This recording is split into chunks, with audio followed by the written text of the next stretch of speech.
अंतर्राष्ट्रीय गिरोहों का शिकार होती रही हैं। ये गिरोह अंतर्राष्ट्रीय बाजार में इन्हें बहुत ऊंची कीमत पर बेचते हैं। अब इन पर सख्ती तो लगाई ही जा रही है। इनकी वापसी के लिए भारत ने अपने प्रयास भी बढ़ाए हैं। ऐसी कोशिशों की वजह से बीते कुछ वर्षों में भारत कई प्रतिमाओं और कलाकृतियों को वापस लाने में सफल रहा है। माता अन्नपूर्णा की प्रतिमा की वापसी के साथ एक संयोग ये भी जुड़ा है कि कुछ दिन पूर्व ही वर्ल्ड हेरिटेज वीक मनाया गया है। वर्ल्ड हेरिटेज वीक संस्कृति प्रेमियों के लिए पुराने समय में वापस जाने, उनके इतिहास के अहम पड़ावों को पता लगाने का एक शानदार अवसर प्रदान करता है। कोरोना कालखंड के बावजूद भी इस बार हमने इनोवेटिव तरीके से लोगों को ये हेरिटेज वीक मनाते देखा। क्राइसिस में कल्चर बड़े काम आता है। इससे निपटने में अहम भूमिका निभाता है। टेक्नोलॉजी के माध्यम से भी कल्चर एक इमोशनल रिचार्ज की तरह काम करता है। आज देश में कई म्यूजियम्स और लाइब्रेरीज अपने कलेक्शन को पूरी तरह से डिजिटल बनाने पर काम कर रहे हैं। दिल्ली में हमारे राष्ट्रीय संग्रहालय ने इस संबंध में कुछ सराहनीय प्रयास किए हैं। राष्ट्रीय संग्रहालय द्वारा करीब 10 वर्चुअल गैलरीज इंट्रोड्यूस करने की दिशा में काम चल रहा है ना मजेदार। अब आप घर बैठे दिल्ली के नेशनल म्यूजियम गैलरीज का टूर कर पाएंगे, जहां एक और सांस्कृतिक धरोहरों को टेक्नोलॉजी के माध्यम से अधिक लोगों तक पहुंचाना अहम है। वहीं इन धरोहरों के संरक्षण के लिए टेक्नोलॉजी का उपयोग भी महत्वपूर्ण है। हाल ही में एक इंटरेस्टिंग प्रोजेक्ट के बारे में पढ़ रहा था। नॉर्वे के उत्तर में स्वालबार्ड नाम का एक द्वीप है। इस द्वीप में एक प्रोजेक्ट आर्कटिक वर्ल्ड आर्काइव बनाया गया है। इस आर्काइव में बहुमूल्य हेरिटेज डेटा को इस तरह से रखा गया है कि किसी भी प्रकार के प्राकृतिक या मानव निर्मित आपदाओं से प्रभावित न हो सके। अभी हाल ही में यह भी जानकारी आई है कि अजंता गुफाओं की धरोहर को भी डिजिटाइज करके इस प्रोजेक्ट में संजोया जा रहा है। इसमें अजंता गुफाओं की पूरी झलक देखने को मिलेगी। इसमें डिजिटलाइज और रिस्टोर्ड पेंटिंग के साथ साथ इससे संबंधित दस्तावेज और कोट्स भी शामिल होंगे। साथियों, महामारी ने एक और जहां हमारे काम करने के तौर तरीकों को बदला है, तो दूसरी ओर प्रकृति को नए ढंग से अनुभव करने का भी अवसर दिया है। प्रकृति को देखने के हमारे नजरिए में भी बदलाव आया है। अब हम सर्दियों के मौसम में कदम रख रहे हैं। हमें प्रकृति के अलग अलग रंग देखने को मिलेंगे। पिछले कुछ दिनों से इंटरनेट चेरी ब्लॉसम की वायरल तस्वीरों से भरा हुआ है। आप सोच रहे होंगे, जब मैं चेरी ब्लॉसम की बात कर रहा हूं तो जापान की इस प्रसिद्ध पहचान की बात कर रहा हूं, लेकिन ऐसा नहीं है। ये जापान की तस्वीरें नहीं है, ये अपने मेघालय के शिलांग की तस्वीरें हैं। मेघालय की खूबसूरती को इन चेरी ब्लॉसम ने और बढ़ा दिया है। साथियों, इस महीने 12 नवंबर से डॉक्टर सलीम अली जी का 125वां जयंती समारोह शुरू हुआ है। डॉक्टर सलीम ने पक्षियों की दुनिया में बर्ड वॉचिंग को लेकर उल्लेखनीय कार्य किया है।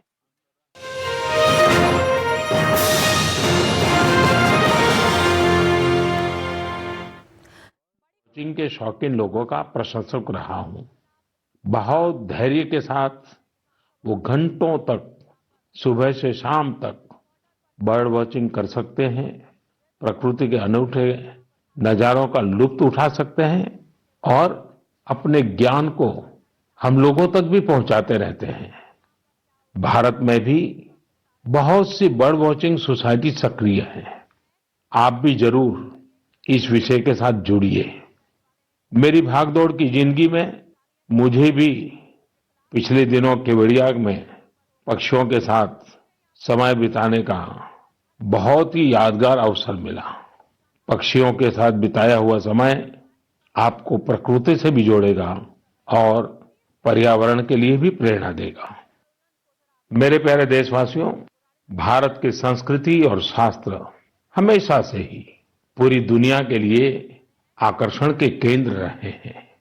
कई लोग तो इनकी खोज में भारत आए और हमेशा के लिए यहीं के होकर रह गए, तो कई लोग वापस अपने देश जाकर इस संस्कृति के संवाहक बन गए।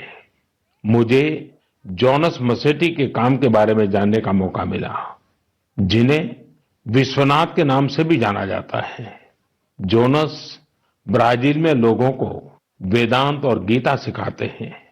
वे विश्व विद्या नाम की एक संस्था चलाते हैं, जो रियो डी जेनेरो से घंटे भर की दूरी पर पेट्रोपोलिस के पहाड़ों में स्थित है। जोनस ने मैकेनिकल इंजीनियरिंग की पढ़ाई करने के बाद स्टॉक मार्केट में अपनी कंपनी में काम किया। बाद में उनका रुझान भारतीय संस्कृति और खासकर वेदांत की तरफ हो गया। स्टॉक से लेकर के स्पिरिचुअलिटी तक वास्तव में उनकी एक लंबी यात्रा है। जोनस ने भारत में वेदांत दर्शन का अध्ययन किया और 4 साल तक वे कोयम्बतूर के आर्ष विद्या गुरुकुलम में रहे।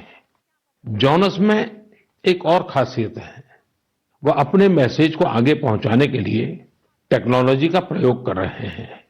वह नियमित रूप से ऑनलाइन प्रोग्राम्स करते हैं। वे प्रतिदिन पॉडकास्ट करते हैं। पिछले 7 वर्षों में जोनस ने वेदांत पर अपने फ्री ओपन कोर्सेज के माध्यम से 1.5 लाख से अधिक स्टूडेंट्स को पढ़ाया है। जोनस न केवल एक बड़ा काम कर रहे हैं, बल्कि उसे एक ऐसी भाषा में कर रहे हैं जिसे समझने वालों की संख्या भी बहुत अधिक है। लोगों में इसको लेकर काफी रुचि है कि कोरोना और क्वारंटाइन के इस समय में वेदांत कैसे मदद कर सकता है। मन की बात के माध्यम से मैं जोनस को उनके प्रयासों के लिए बधाई देता हूं और उनके भविष्य के प्रयासों के लिए शुभकामनाएं देता हूं। साथियों, इसी तरह अभी एक खबर पर आपका ध्यान जरूर गया होगा। न्यूजीलैंड में वहां के नवनिर्वाचित एमपी डॉक्टर गौरव शर्मा ने विश्व की प्राचीन भाषाओं में से एक संस्कृत भाषा में शपथ ली है। एक भारतीय के तौर पर भारतीय संस्कृति का ये प्रसार हम सबको गर्व से भर देता है। मन की बात के माध्यम से मैं गौरव शर्मा जी को शुभकामनाएं देता हूं। हम सभी की कामना है वो न्यूजीलैंड के लोगों की सेवा में नई उपलब्धियां प्राप्त करें। मेरे प्यारे देशवासियों, कल 30 नवंबर को हम श्री गुरु नानक देव जी का 551वां प्रकाश पर्व मनाएंगे। पूरी दुनिया में गुरु नानक देव जी का प्रभाव स्पष्ट रूप से दिखाई देता है। वैंकूवर से वेलिंगटन तक, सिंगापुर से साउथ अफ्रीका तक उनके संदेश हर तरफ सुनाई देते हैं। गुरु ग्रंथ साहिब में कहा गया है, सेवक को सेवा बन आई, यानी सेवक का काम सेवा करना है। बीते कुछ वर्षों में कई अहम पड़ाव आए और एक सेवक के तौर पर हमें बहुत कुछ करने का अवसर मिला। गुरु साहिब ने हमसे सेवा ली। गुरु नानक देव जी का ही 550वां प्रकाश पर्व, श्री गुरु गोविंद सिंह जी का 350वां प्रकाश पर्व, अगले वर्ष श्री गुरु तेग बहादुर जी का 400वां प्रकाश पर्व भी है। मुझे महसूस होता है कि गुरु साहब की मुझ पर विशेष कृपा रही, जो उन्होंने मुझे हमेशा अपने कार्यों में बहुत करीब से जोड़ा है। साथियों, क्या आप जानते हैं कि कच्छ में एक गुरुद्वारा है, लखपत गुरुद्वारा साहब। श्री गुरु नानक जी अपनी उदासी के दौरान लखपत गुरुद्वारा साहिब में रुके थे। 2001 के भूकंप से इस गुरुद्वारे को भी नुकसान पहुंचा था। यह गुरु साहिब की कृपा ही थी कि मैं इसका जीर्णोद्धार सुनिश्चित कर पाया। न केवल गुरुद्वारा की मरम्मत की गई, बल्कि उसके गौरव और भव्यता को भी फिर से स्थापित किया गया। हम सबको गुरु साहब का भरपूर आशीर्वाद भी मिला। लखपत गुरुद्वारा के संरक्षण के प्रयासों को 2004 में UNESCO Asia Pacific heritage award में अवार्ड ऑफ डिस्टिंक्शन दिया गया। अवार्ड देने वाली जूरी ने यह पाया कि मरम्मत के दौरान शिल्प से जुड़ी बारीकियों का विशेष ध्यान रखा गया। जूरी ने यह भी नोट किया कि गुरुद्वारा के पुनर्निर्माण कार्य में सिख समुदाय की न केवल सक्रिय भागीदार रही, बल्कि उनके ही मार्गदर्शन में ये काम हुआ। लखपत गुरुद्वारा जाने का सौभाग्य मुझे तब भी मिला था जब मैं मुख्यमंत्री भी नहीं था। मुझे वहां जाकर असीम ऊर्जा मिलती थी। इस गुरुद्वारे में जाकर हर कोई खुद को धन्य महसूस करता है। मैं इस बात के लिए बहुत कृतज्ञ हूं कि गुरु साहब ने मुझसे निरंतर सेवा ली है। पिछले वर्ष नवंबर में ही करतारपुर साहिब कॉरिडोर का खुलना बहुत ही ऐतिहासिक रहा।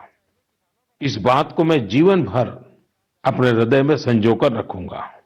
ये हम सभी का सौभाग्य है कि हमें श्री दरबार साहिब की सेवा करने का एक और अवसर मिला। विदेश में रहने वाले हमारे सिख भाई बहनों के लिए अब दरबार साहिब की सेवा के लिए राशि भेजना और आसान हो गया है। इस कदम से विश्व भर की संगत दरबार साहिब के और करीब आ गई है। साथियों, ये गुरु नानक देव जी ही थे जिन्होंने लंगर की परंपरा शुरू की थी, और आज हमने देखा कि दुनिया भर में सिख समुदाय ने किस प्रकार कोरोना के इस समय में लोगों को खाना खिलाने की अपनी परंपरा को जारी रखा है। मानवता की सेवा की यह परंपरा हम सभी के लिए निरंतर प्रेरणा का काम करती है। मेरी कामना है हम सभी सेवक की तरह काम करते रहें। गुरु साहिब मुझसे और देशवासियों से इसी प्रकार सेवा लेते रहें। एक बार फिर गुरु नानक जयंती पर मेरी बहुत बहुत शुभकामनाएं। मेरे प्यारे देशवासियों, पिछले दिनों मुझे देश भर की कई यूनिवर्सिटीज के स्टूडेंट के साथ संवाद का, उनकी एजुकेशन जर्नी के महत्वपूर्ण इवेंट्स में शामिल होने का अवसर प्राप्त हुआ है। टेक्नोलॉजी के जरिए मैं आईआईटी गुवाहाटी, आईआईटी दिल्ली, गांधीनगर की दीनदयाल पेट्रोलियम यूनिवर्सिटी, दिल्ली की जेएनयू, मैसूर यूनिवर्सिटी और लखनऊ यूनिवर्सिटी के विद्यार्थियों से कनेक्ट हो पाया। देश के युवाओं के बीच होना बेहद तरोताजा करने वाला और ऊर्जा से भरने वाला होता है। विश्वविद्यालय के परिसर तो एक तरह से मिनी इंडिया की तरह होते हैं। एक तरह जहां इन कैंपस में भारत की विविधता के दर्शन होते हैं, वहीं दूसरी तरफ वहां न्यू इंडिया के लिए बड़े बड़े बदलाव का पैशन भी दिखाई देता है। कोरोना से पहले के दिनों में जब मैं रूबरू किसी इंस्टीट्यूशन के इवेंट में जाता था तो ये आग्रह भी करता था कि आसपास के स्कूलों से गरीब बच्चों को भी उस समारोह में आमंत्रित किया जाए। वो बच्चे उस समारोह में मेरे स्पेशल गेस्ट बनकर आते रहे हैं। एक छोटा सा बच्चा उस भव्य समारोह में किसी युवा को डॉक्टर, इंजीनियर, साइंटिस्ट बनते देखता है, किसी को मेडल लेते हुए देखता है, तो उसमें नए सपने जगते हैं। मैं भी कर सकता हूं, यह आत्मविश्वास जगता है। संकल्प के लिए प्रेरणा मिलती है। साथियों, इसके अलावा एक और बात जानने में मेरी हमेशा रुचि रहती है कि उस इंस्टीट्यूशन के अलुमनाई कौन है।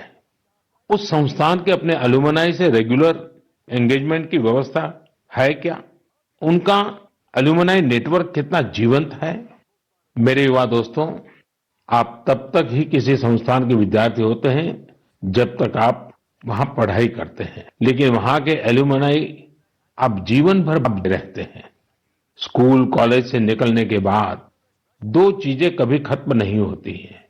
एक, आपकी शिक्षा का प्रभाव, और दूसरा, आपका अपने स्कूल, कॉलेज से लगाव।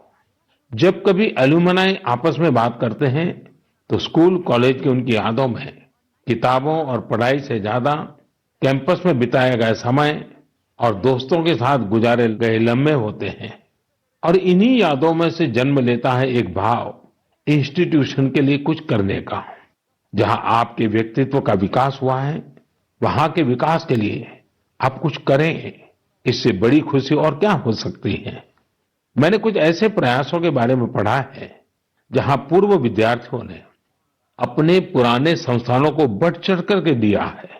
आजकल एल्यूमनाई इसको लेकर बहुत सक्रिय है। आईआईटियंस ने अपने संस्थानों को conference centres, management centres, incubation centres जैसी कई अलग अलग व्यवस्थाएं खुद बनाकर दी हैं। ये सारे प्रयास वर्तमान विद्यार्थियों के लर्निंग एक्सपीरियंस को इम्प्रूव करते हैं। आईआईटी दिल्ली ने एक एंडाउमेंट फंड की शुरुआत की है, जो कि एक शानदार आइडिया है। विश्व की जानी मानी यूनिवर्सिटी में इस प्रकार के एंडाउमेंट्स बनाने का कल्चर रहा है, जो स्टूडेंट्स की मदद करता है। मुझे लगता है कि भारत के विश्वविद्यालय भी इस कल्चर को इंस्टीट्यूशनलाइज करने में सक्षम है। जब कुछ लौटाने की बात आती है तो कुछ भी बड़ा या छोटा नहीं होता है। छोटे से छोटी मदद भी मायने रखती है।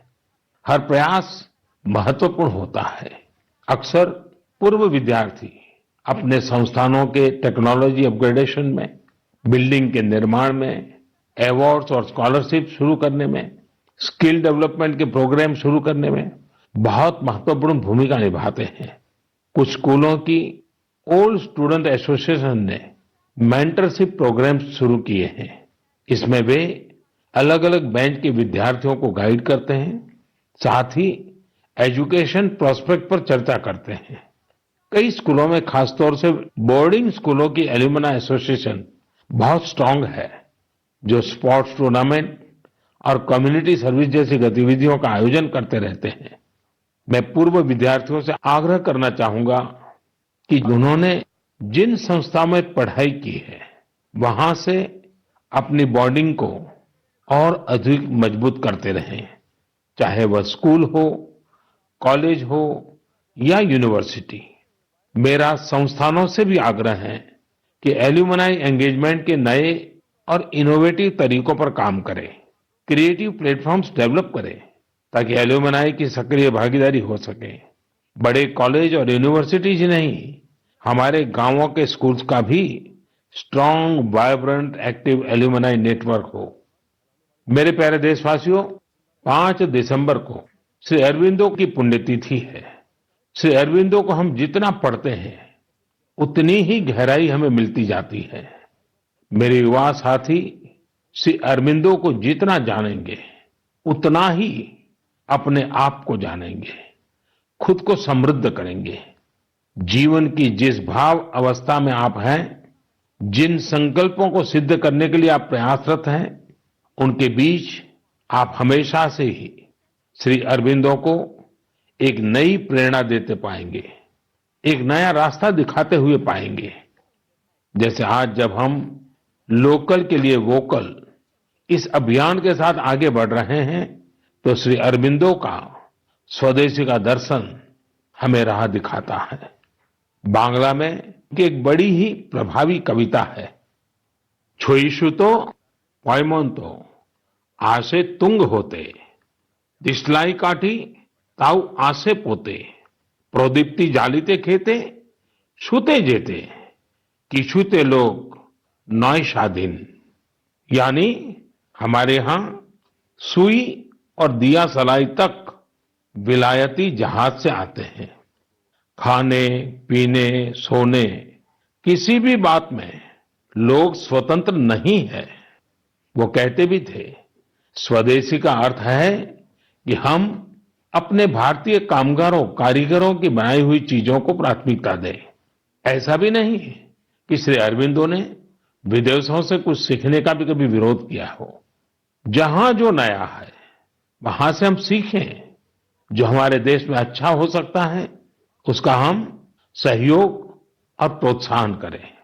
यही तो आत्मनिर्भर भारत अभियान में वोकल फॉर लोकल मंत्र की भी भावना है। खासकर स्वदेशी अपनाने को लेकर उन्होंने जो कुछ कहा वो आज हर देशवासी को पढ़ना चाहिए। साथियों, इसी तरह शिक्षा को लेकर भी श्री अरबिंदो के विचार बहुत स्पष्ट थे। वो शिक्षा को केवल किताबी ज्ञान, डिग्री और नौकरी तक की सीमित नहीं मानते थे। श्री अरबिंदो कहते थे, हमारी राष्ट्रीय शिक्षा हमारी युवा पीढ़ी के दिल और दिमाग की ट्रेनिंग होनी चाहिए, यानी मस्तिष्क का वैज्ञानिक विकास हो और दिल में भारतीय भावनाएं भी हो।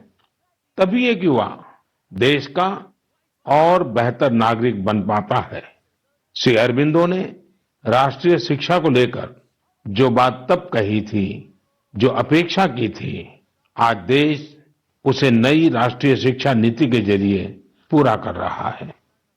मेरे प्यारे देशवासियों, भारत में खेती और उससे जुड़ी चीजों के साथ नए आयाम जुड़ रहे हैं। बीते दिनों हुए कृषि सुधारों ने किसानों के लिए नई संभावनाओं के द्वार भी खोले हैं। बरसों से किसानों की जो मांग थी, जिन मांगों को पूरा करने के लिए किसी न किसी समय में हर राजनीतिक दल ने उनसे वायदा किया था, वो मांगे पूरी हुई हैं। काफी विचार विमर्श के बाद भारत की संसद ने कृषि सुधारों को कानूनी स्वरूप दिया। इन सुधारों से न सिर्फ किसानों के अनेक बंधन समाप्त हुए हैं, बल्कि उन्हें नए अधिकार भी मिले हैं, नए अवसर भी मिले हैं। इन अधिकारों ने बहुत ही कम समय में किसानों की परेशानियों को कम करना शुरू कर दिया है। महाराष्ट्र के धुले जिले के किसान जितेंद्र भोई ने नए कृषि कानूनों का इस्तेमाल कैसे किया, ये आपको भी जानना चाहिए। जितेंद्र भोई ने मक्के की खेती की थी और सही दामों के लिए उसे व्यापारियों को बेचना तय किया। फसल की कुल कीमत तय हुई करीब 3,32,000 रुपये। जितेंद्र भोई को 25,000 रुपये एडवांस भी मिल गए थे। तय ये हुआ था कि बाकी का पैसा उन्हें 15 दिन में चुका दिया जाएगा। लेकिन बाद में परिस्थितियां ऐसी बनी कि उन्हें बाकी का पेमेंट नहीं मिला। किसान से फसल खरीद लो, महीनों महीनों पेमेंट न करो। संभवतः मक्का खरीदने वाले बरसों से चली आ रही उसी परंपरा को निभा रहे थे। इसी तरह 4 महीने तक जितेंद्र जी का पेमेंट नहीं हुआ। इस स्थिति में उनकी मदद की सितंबर में जो पास हुए हैं, जो नए कृषि कानून बने हैं, वो उनके काम आए। इस कानून में ये तय किया गया है कि फसल खरीदने के 3 दिन में ही किसान को पूरा पेमेंट करना पड़ता है और अगर पेमेंट नहीं होता है तो किसान शिकायत दर्ज कर सकता है। कानून में एक और बहुत बड़ी बात है। इस कानून में ये प्रावधान किया गया है कि क्षेत्र के एसडीएम को 1 महीने के भीतर ही किसान की शिकायत का निपटारा करना होगा। अब जब ऐसे कानून की ताकत हमारे किसान भाई के पास थी, तो उनकी समस्या का समाधान तो होना ही था। उन्होंने शिकायत की और चंद ही दिन में उनका बकाया चुका दिया गया। यानी कि कानून की सही और पूरी जानकारी ही जितेंद्र जी की ताकत बनी। क्षेत्र कोई भी हो, हर तरह के भ्रम और अफवाहों से दूर सही जानकारी हर व्यक्ति के लिए बहुत बड़ा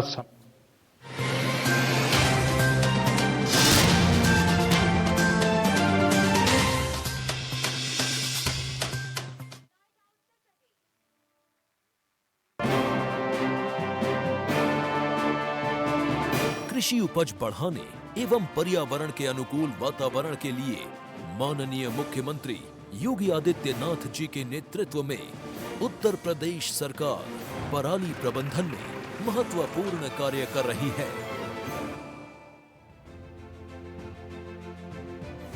भूमि के मित्र बैक्टीरिया और जरूरी पोषक तत्वों को सुरक्षित रख खेतों की उर्वरा शक्ति बढ़ाने के लिए मिशन मोड में कार्य किया जा रहा है।